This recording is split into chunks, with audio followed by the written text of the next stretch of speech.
Və həmçinin qardaşlarım, Peyğəmbərlərin halının xatırlanması.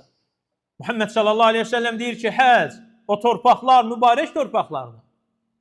Xeyfə məscidində Allah Rasul deyir ki, 70 Peyğəmbər namaz qılıb. 70 Peyğəmbər namaz qılıb. Peyğəmbərlər olub orada. Getdiyin zaman bunu düşünürsən, xatırlayırsan, kimin ardınca gedənsən, kimin izi ilə addımlayansan, kimin sünnəsinə tabi olansan. Biz elhamdülillah başımızı izzətlə qaldıran, dilimizi Allahın təkliyi ilə isladan, yolumuzu Muhammedin sallallahu aleyhi ve sellem sünnəsi ilə tutanlar o.